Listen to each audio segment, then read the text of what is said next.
예, 공인노무사 수험생 여러분 안녕하십니까? 안녕하세요. 예, 저는 베리타스 법학원에서 공인노무사 강사를 했었고요. 지금 티치온에서 공인노무사 강사를 하고 있는 김대현 강사라고 합니다.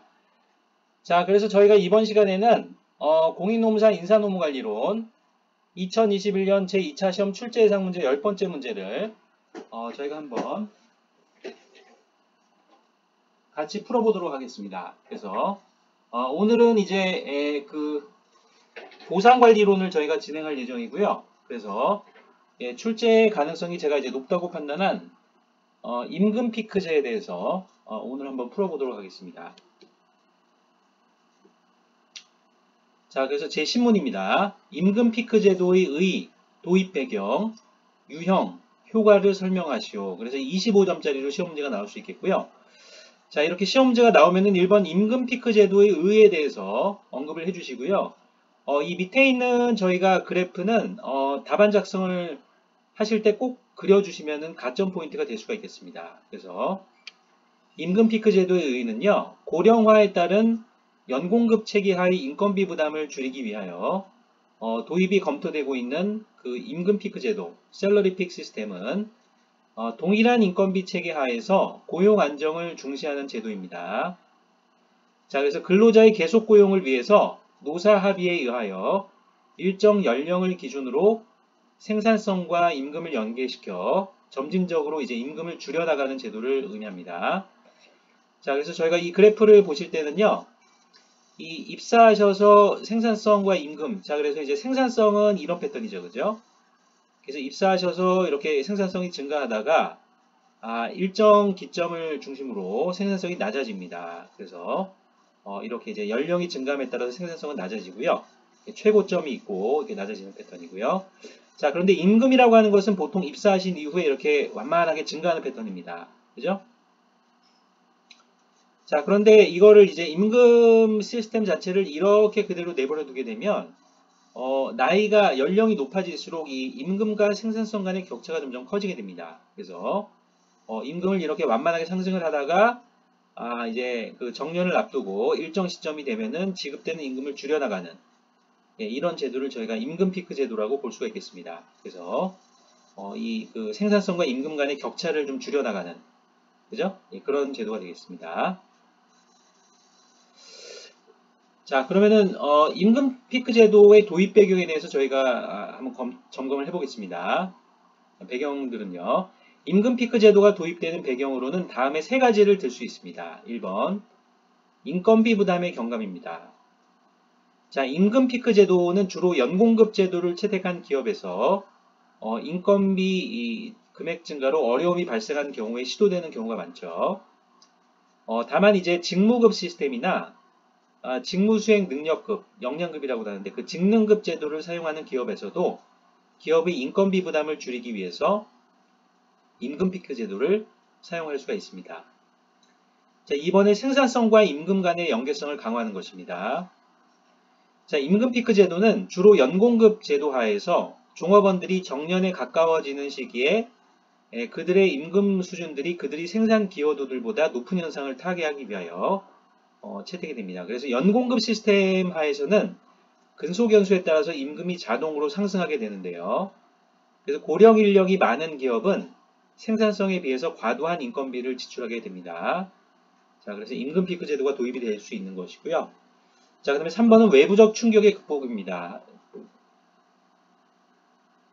자, 임금 피크 제도는 IMF 외환위기와 같이 기업의 대외 환경이 어려울 때에도 도입이 될 수가 있어요. 그래서 경영 환경의 악화로 기업의 인건비 지급이 어려움에도 불구하고 고용 안정을 그저 국내 이제 소비 기반 확보 등을 위해서 고용 안정을 추구할 필요가 있을 때 시도할 수가 있겠습니다. 자, 그럼 3번 임금 피크 제도의 유형을 저희가 좀 보시면요. 자, 임금 피크 제도의 유형에는 정년 연장형, 근로시간 단축형, 고용 연장형 이 세 가지 등을 이제 드시면 되겠습니다. 그래서 1번 정년 연장형은요. 자, 이는 정년에 즈음한 특정 시점을 임금 피크 시점으로 하여 이후 임금을 삭감하는 대신에 정년을 넘겨서 더 근무하게 하는 방식을 의미합니다. 그래서 자, 정년 연장형은 조직의 입장에서 숙련된 종업원을 일정 시점까지 더 머무르게 함으로써 이직이나 퇴직으로 인한 생산성 손실을 예방할 수 있도록 한다는 의미가 있고요. 자, 그리고 종업원의 입장에서 이제 생산성 대비 소득이 적은 시점에 쌓아둔 임금 채권을 생산성 대비 지출 수요가 높은 고연령기에 이런 추가 고용이라는 형태로 되돌려 받을 수 있다는 의미가 있다고 보시면 되겠습니다. 정년을 연장하는 형태가 있고요. 자, 두 번째는 근로시간 단축형입니다. 그러니까 근로시간 단축 자체를 이제 그죠? 임금피크 제도 형태로 운영을 하는 것이죠. 그래서 이는 기존의 정년을 연장하면서 일정 시점인 피크 시점부터 소정 근로시간을 조정하는 방식이죠. 줄여나가는 것이죠.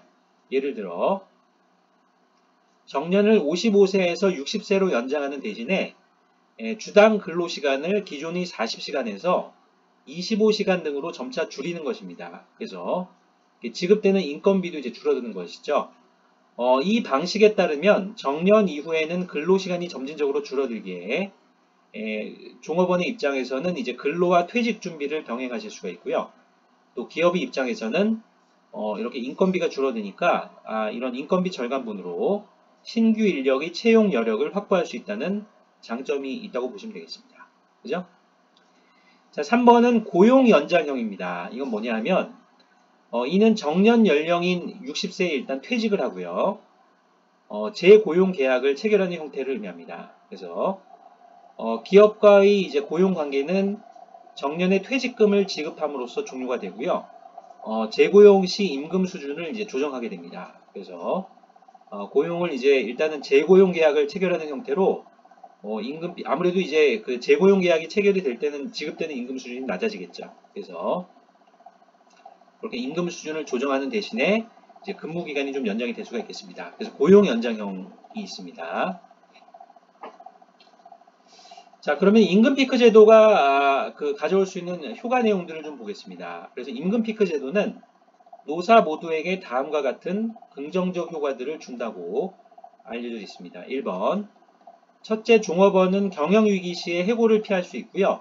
정년 이후에도 계속해서 일할 수 있습니다. 그래서 특히 이제 고령화 사회가 도래를 하는데요.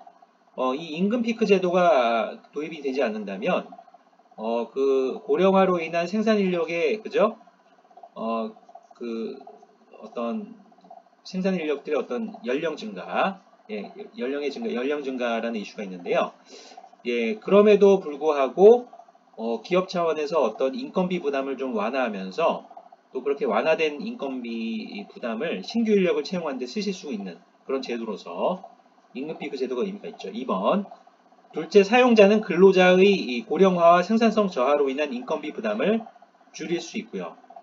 그리고 또 해고를 둘러싼 노사 간의 갈등을 피할 수가 있습니다. 그래서 기존의 인건비 체계를 이제 유지를 하시다 보면은 아무래도 이제 기업 생산성이 약간은 낮아지면서 이제 경쟁력이 약화되면은 고용 조정으로 이제 바로 직결이 되면 해고가 많이 발생할 수 있죠. 그래서 노사 간의 갈등이 커질 수가 있는데요. 임금 피크 제도로 지급되는 인건비는 좀 줄이면서 고용을 연장하는 형태가 되면은 그 무조건적인 해고보다는 노사 간의 갈등을 또 피할 수 있다는 또 장점도 있습니다. 3번 셋째. 자, 보다 저렴한 비용으로 훈련된 고용 인력을 유지할 수 있고 기업 입장에서 이로 인해 경감된 비용을 또 신규 인력의 채용에 활용할 수도 있어요. 그래서 또 새로운 인력들이 조직에 들어와서 조직의 분위기를 이렇게 그죠? 새롭게 하는데도 이제 기여를 할 수가 있겠습니다. 그래서 이제 임금 피크 제도는 이 고령화 시대에 그런 그 지급되는 인건비 부담과 이걸 좀 완화함으로써 고용 연장 효과를 얻을 수 있고요. 또 이런 기업 차원에서의 인건비 부담 절감을 신규 인력의 채용에 활용함으로써 청년층의 어떤 그 고용 활성화, 청년분들의 고용 활성화에 기여할 수 있다는 장점이 있겠습니다. 그래서 올해 그 2021년 공인노무사 인사노무관리론 제2차 시험에 임금 피크 제도가 나올 가능성이 높다고 보셔도 되겠습니다. 이건 이제 한국만의 문제가 아니고 전 세계적인 이슈죠. 전 세계적으로 이렇게 이제 그 고령화 사회가 되고 있어요. 어느 국가나 의료기술이 발전하면서. 그래서 이런 그 고령화 사회와 고용 기반을 조화시키면서 또 기업의 경쟁력까지 생각해 줄 수 있는, 그죠?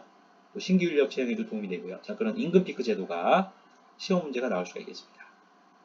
그래서 이 임금 피크 제도는 정교하게 설계가 돼야 됩니다. 그러면 어떻게 설계를 할 것인가 이런 이슈들은 저희가 또 실제 정책하시는 분들도 있고 기업의 인사 담당자분들이 경영전략팀과 연계해서 임금 시스템을 이제 짜셔야 되겠습니다. 이거는 이제 계량 분석 기법들을 많이 쓰셔야 돼요. 그래서 제가 계속 강조를 해드립니다만은 이제 기업의 인사 담당자분들도 그렇고 이제 정부는 물론이고요. 기업의 인사 담당자분들도 계량 분석을 잘 하실 수가 있어야 됩니다. 예, 감사합니다. 자, 오늘은 저희가 임금 피크 제도에 대해서 공부를 하셨고요. 시험 문제가 나올 수가 있겠습니다. 자, 그래서 이거를 잘 정리해 두시고요. 그 시험 문제 답안 작성을 하셔서 보내주실 분들은 저한테 보내주시면 제가 다 그 워드 파일로 3페이지로 다 제가 첨삭을 해서 다시 이제 송부를 이메일로 해드리도록 하겠습니다. 자, 수험생 여러분 수고하셨고요. 네, 수험생 여러분들의 건강한 성공을 기원드립니다. 네, 수험생 여러분 감사합니다.